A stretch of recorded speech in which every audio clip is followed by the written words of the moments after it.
Has Puffy ever been in a coma? Has anything happened to him? He must be the luckiest.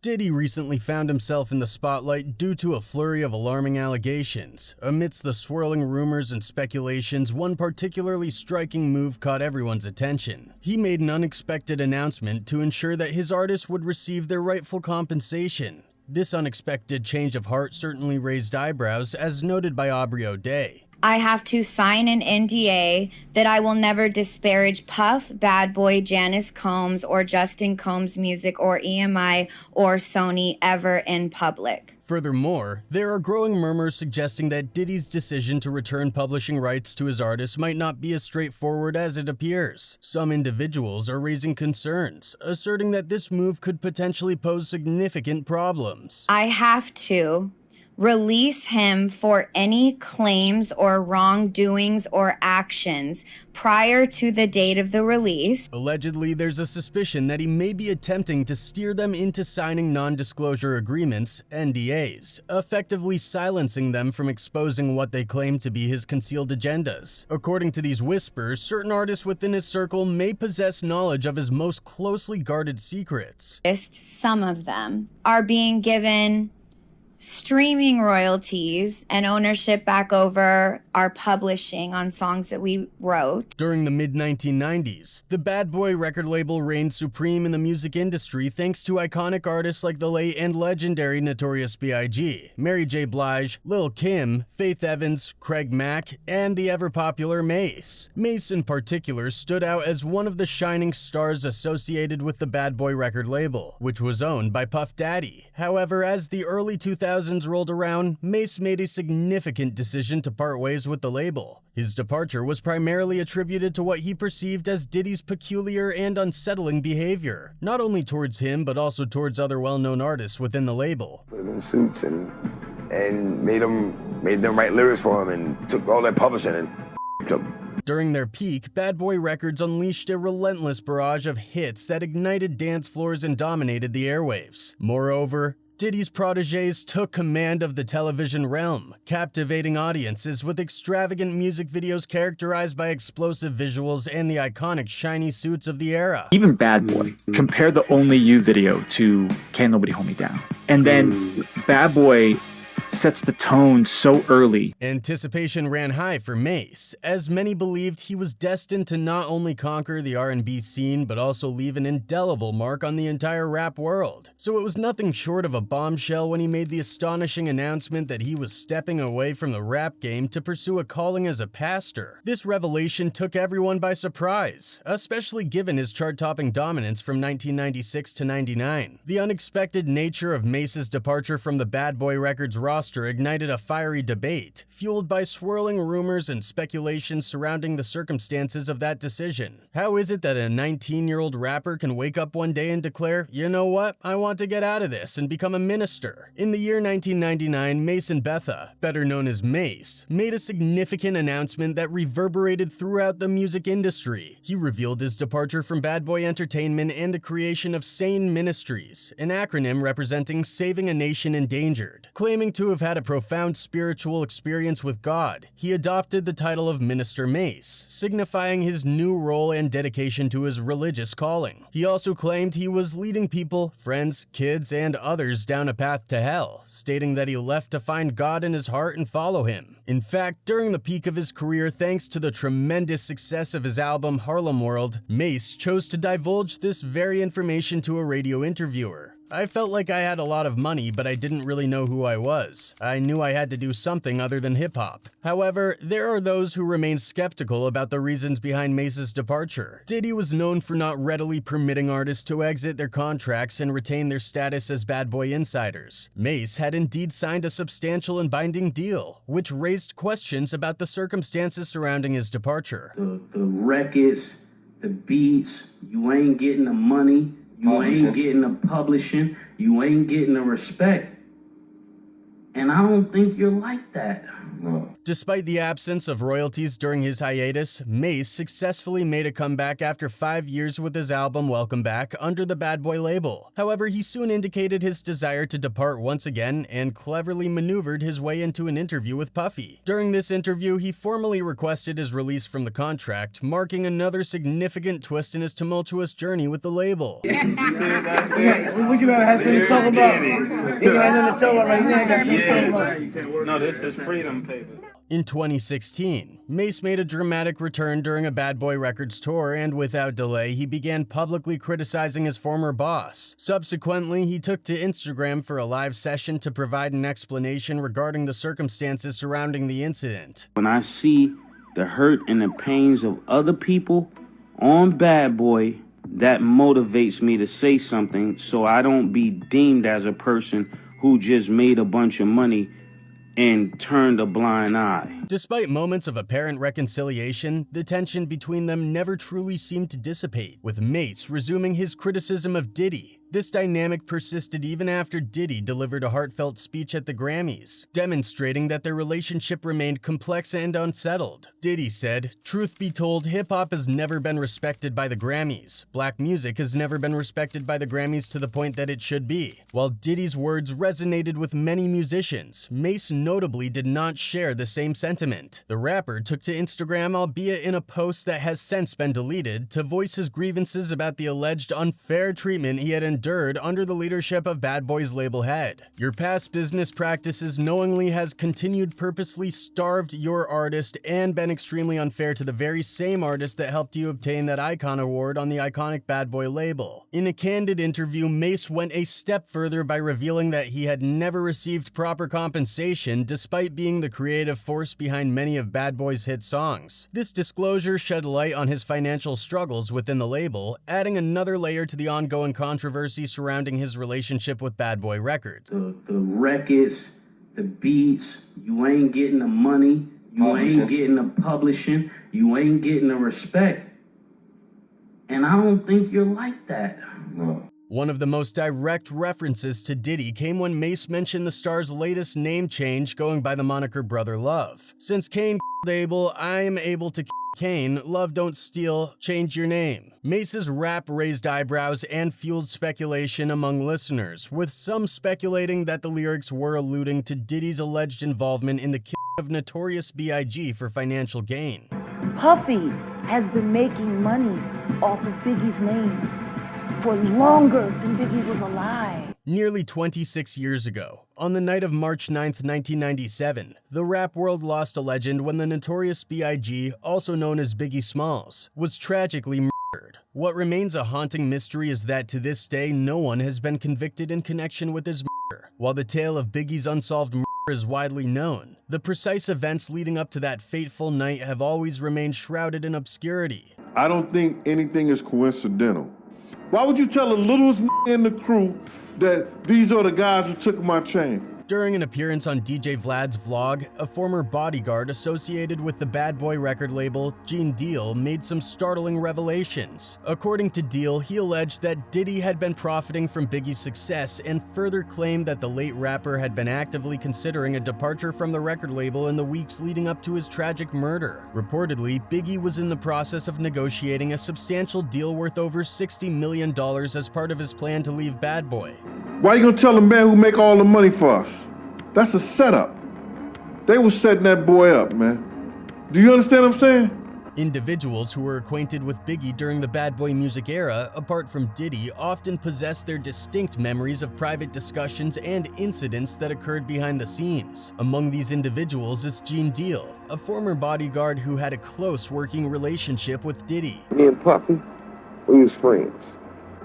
So understand one thing, the streets when you known as the best, you become a trophy. Everybody wants the trophy. Deal asserts that Biggie had contemplated departing from Bad Boy Records in search of a more lucrative opportunity elsewhere. This revelation has piqued the curiosity of fans, leaving them to speculate about how Diddy might have responded. Evidently, Diddy was reaping substantial financial benefits from his association with Biggie, and the prospect of Biggie's departure would likely have presented a significant challenge. Big them didn't even know Puff was even in the studio. You understand? He didn't even know Puff was in the studio with them. Deal asserted that the late rapper had taken steps to depart from Bad Boy in pursuit of a highly profitable contract exceeding $60 million. According to Deal, he stumbled upon Biggie's Bad Boy contract while safeguarding Diddy's briefcase during a flight. The contract delineated Biggie's earnings, which were specific in increments of $250,000, but it notably retained publishing income under Puff's control. Upon inquiring with Biggie about this arrangement, the rapper purportedly disclosed his plans regarding the new deal and the substantial wealth he anticipated accruing from it. And I seen big contract, and it was talking about, well, you get $250,000, for signing. You're going to get another $250,000 if the thing go gold. While Gene's assertions may pose challenges in terms of verification, they receive considerable support from Biggie's mother, Valletta Wallace. She has openly addressed the financial aspects of her son's agreement with the label, and her insights are documented in her 2005 book, Biggie. Valletta Wallace remembers her son Christopher, where she provided details about the amount of money he received upon signing with the label. She wrote, quote, "My son was part of a high-stakes game and didn't know the rules. I'm glad he does not have to witness that the very people that he thought he could ride and die with wouldn't think twice about using his mother. I'm glad he doesn't have to know that they wouldn't think twice about exploiting his children." In his interview with DJ Vlad, Gene also delved into Diddy's perspective on prioritizing financial gain above all else. He alleged that Diddy explicitly expressed his indifference towards the well-being of Tupac and Biggie, a statement made months before their tragic deaths. Gene recounted an incident that took place after the Soul Train Awards where Diddy became agitated upon overhearing him informing the other bodyguards about his evasion from death row associates. They try to rewrite what actually happened in history, and there's not enough people coming out. According to Gene, Diddy openly voiced his primary focus on being a businessman and maximizing his financial interests. Furthermore, Gene claimed that Diddy ominously foretold a series of events by remarking that he didn't care whether Biggie or Tupac lived or died, or if Suge Knight faced legal repercussions. Something gotta change. I don't give a if Pac gotta die, Big gotta die, or Suge Knight go to jail. Something's gotta change. In that same interview, Gene went on to disclose that the individual responsible for Biggie's shooting had approached Diddy before the tragic incident occurred. Additionally, he addressed the widely known sketch of Biggie's alleged assailant, asserting that it did not accurately depict the actual perpetrator. According to Gene, law enforcement possessed surveillance photographs of an individual who matched the description provided by eyewitnesses on the night of the shooting. However, these photos have never been made public or released by the authorities. No. It's similar. Like I said, the bone structure, I told them that. I said the bone structure was a little higher. Diddy has addressed Biggie's tragic death in an interview with Wendy Williams, expressing a sense of responsibility for the loss of his close friend, who was only 24 years old at the time. During the interview, Diddy recounted the events of that fateful night and reflected on how he and Biggie had intended to be on a plane leaving the country together.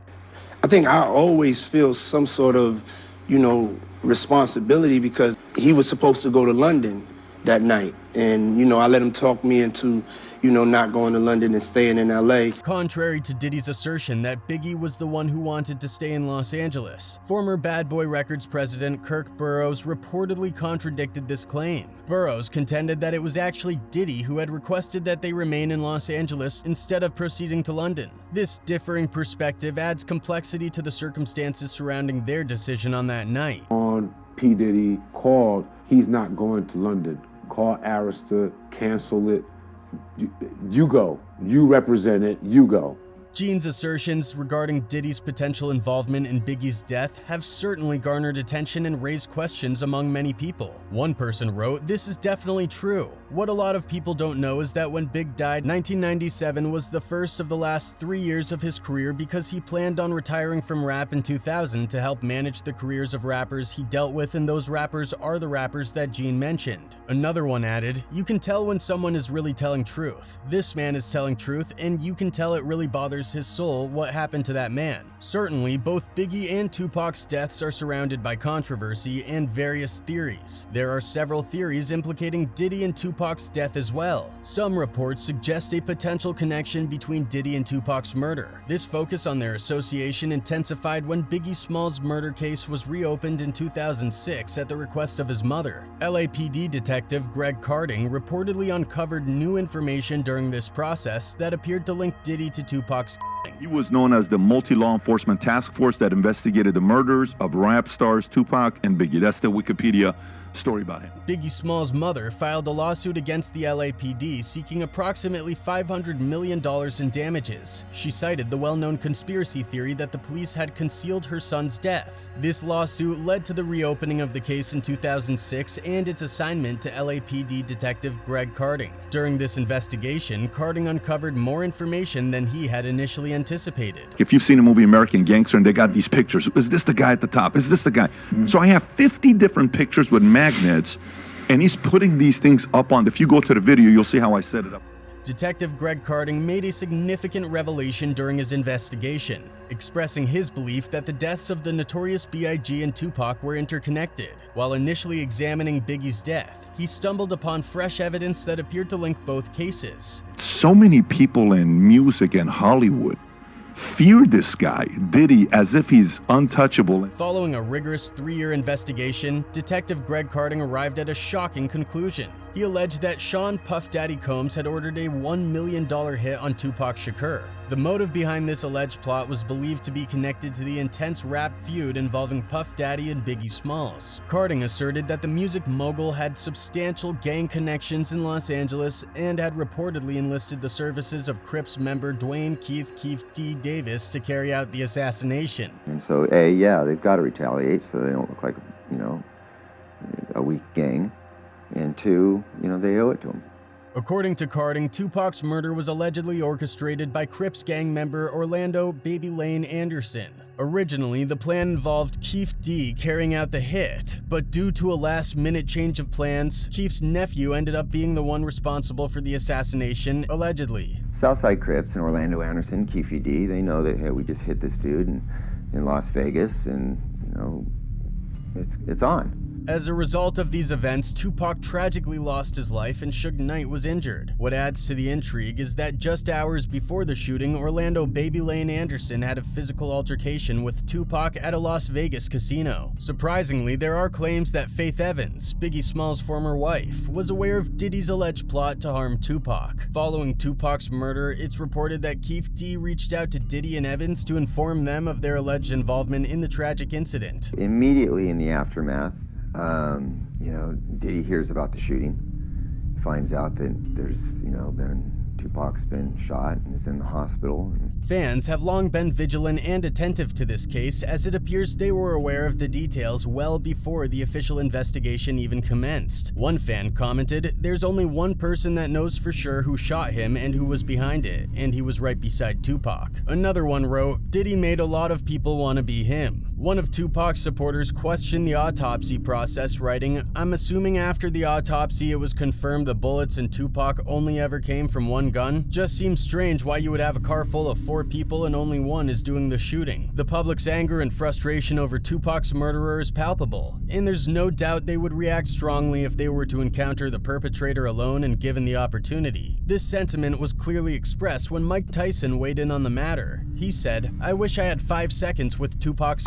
Numerous publications have extensively covered the story of Tupac Shakur's murder and the confession of an alleged accessory to the incident, Keith D. In a recent interview for the American crime documentary titled Unsolved, The Tupac and Biggie Murders, which was originally broadcast in May and has now become available on UK Netflix, Davis openly discusses his role as a witness to the murder. I'm still here, bro.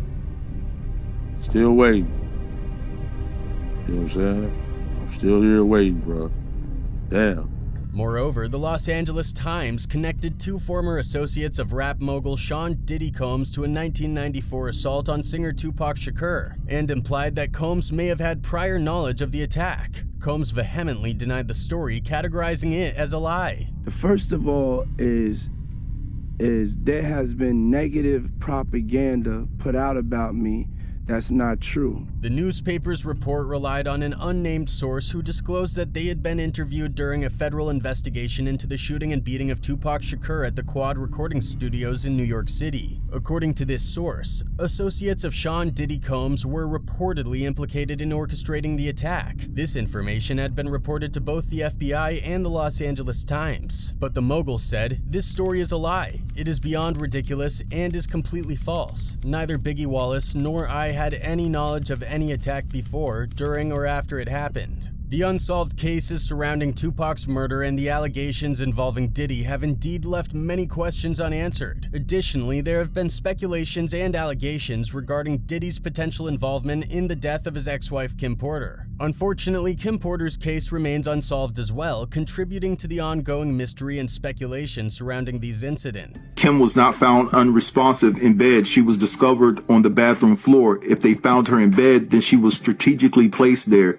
The reported cause of Kim Porter's death as pneumonia has been met with skepticism by a significant portion of the public. There has been a prevailing belief that Kim Porter's death might have been misdiagnosed. The circumstances surrounding her diagnosis and the conflicting coroner's report have added to the complexity of her case. Initially, the first coroner's report mentioned the presence of toxins in her body, but the coroner's conclusions were later changed to lobar pneumonia. These discrepancies have fueled speculation and skepticism about the accuracy of the findings. Jaguar Wright has expressed doubts about the case, encapsulating the sentiment of many who question the official account of Kim Porter's death. Kim died from pneumonia, but there's the first coroner's report that said that she died.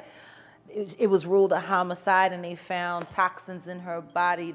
Jaguar Wright's allusion to the possibility of poisons causing pneumonia-like symptoms in Kim Porter's case has added to the suspicion surrounding the circumstances of her death. Her comment seems to imply a connection or involvement of Diddy in some capacity, further contributing to the ongoing speculation and mystery surrounding the case. They have poisons that create heart attack and pneumonia-like symptoms. The most unsettling aspect of the case surrounding Kim Porter's death is the fact that the initial coroner, who had published findings suggesting toxins in her body, was subsequently found dead. This development was reported by Tuffy News TV. I've been told that he was the head of the snake into the investigation of the passing of Kim Porter. And not only that, y'all, he was the one who initially found something problematic. However, this wasn't the sole revelation Tuffy came across. Thanks to his industry insiders, Tuffy revealed that he received an email from one of his followers detailing that Kim Porter had purportedly been attempting to reach her personal doctor, but faced challenges in doing so. This situation allegedly led her to make a grave mistake, according to the information provided.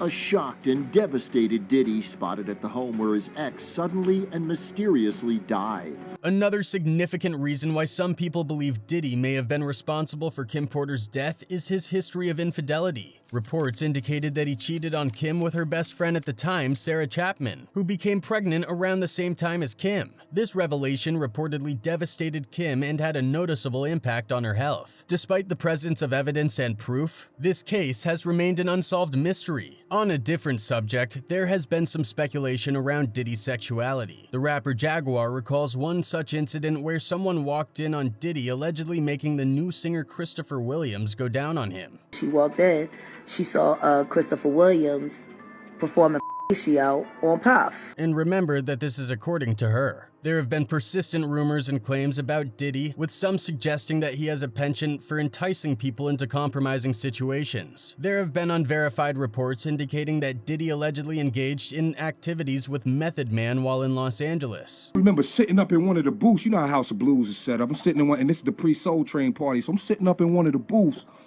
and I'm just like looking around at everything, and I'm starting to feel the tension. Before that, I wasn't feeling the tension. I remember seeing Puff come through, and Puff had like 5 bodyguards with him.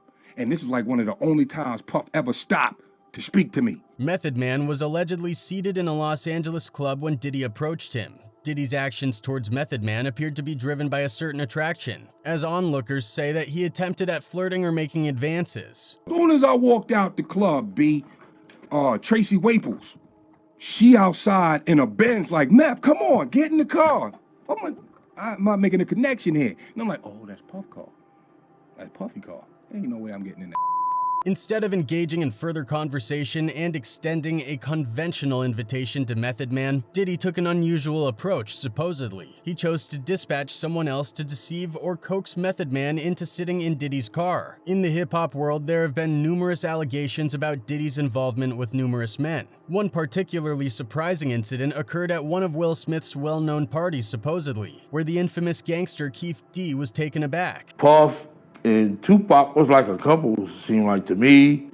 It was just a lot of weird going on. Additionally, Diddy's former bodyguard has openly acknowledged that the bond between Diddy and Tupac was notably close and stood out as unusual in some respects. Pac and Puff was like this. Moreover, speculation suggests that he also had a creepy relationship with Usher. Usher's future as a prominent figure in the R&B industry was evident from a very young age. His exceptional musical talents as a teenager left a lasting impression on L.A. Reid, a record label executive. This admiration led to the establishment of a unique learning opportunity known as Puffy Flavor Camp. Subsequently, Usher was sent to New York City to reside with Puffy during the zenith of Bad Boy Records, affording him a first-hand glimpse into the realities of achieving genuine success within the music industry. It was curious. I got a chance to see some things. Yeah, but you were 13. What were you seeing? I went there to see the lifestyle. Usher mentioned this aspect while discussing some of the most influential figures in the hip-hop industry who were frequent visitors at Puffy's residence, which also included artists associated with Bad Boy Records. It was pretty wild. So nobody tried to... Amidst a flurry of rumors, Diddy's recent announcement to return publishing rights to artists has stirred considerable interest and speculation.